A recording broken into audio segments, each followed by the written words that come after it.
ஒரு நிமிடம். இந்தியாவில் ஒரு கிராமம் இருக்கிறது. அங்கு இரட்டை குழந்தைகள் மட்டும் அதிகமாக பிறக்கின்றன. ஏன் தெரியுமா? கேரளாவில் உள்ள கொடுங்கி என்ற கிராமத்தில் உலக சராசரியை விட பல மடங்கு அதிகமாக இரட்டை குழந்தைகள் பிறக்கின்றன. இதற்கான காரணத்தை கண்டுபிடிக்க இந்தியாவிலும் வெளிநாடுகளிலும் பல விஞ்ஞானிகள் ஆய்வு செய்தனர். ஆனால் இதுவரை உறுதியான காரணம் யாராலும் சொல்ல முடியவில்லை.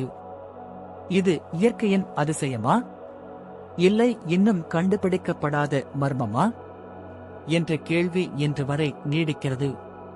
இதுபோன்ற உண்மை மர்மங்களை தெரிந்து கொள்ள அதிசய தமிழ் சேனலை சப்ஸ்கிரைப் செய்யுங்கள். ஒரு நிமிடம். இந்தியாவில் ஒரு கிராமம் இருக்கிறது. அங்கு இரட்டை குழந்தைகள் மட்டும் அதிகமாக பிறக்கின்றன. ஏன் தெரியுமா? கேரளாவில் உள்ள கொடுங்கி என்ற கிராமத்தில் உலக சராசரியை விட பல மடங்கு அதிகமாக இரட்டை குழந்தைகள் பிறக்கின்றன. இதற்கான காரணத்தை கண்டுபிடிக்க இந்தியாவிலும் வெளிநாடுகளிலும் பல விஞ்ஞானிகள் ஆய்வு செய்தனர். ஆனால் இதுவரை உறுதியான காரணம் யாராலும் சொல்ல முடியவில்லை. இது இயற்கையின் அதிசயமா, இல்லை இன்னும் கண்டுபிடிக்கப்படாத மர்மமா என்ற கேள்வி இன்று வரை நீடிக்கிறது. இதுபோன்ற உண்மை மர்மங்களை தெரிந்து கொள்ள அதிசய தமிழ் சேனலை சப்ஸ்கிரைப் செய்யுங்கள்.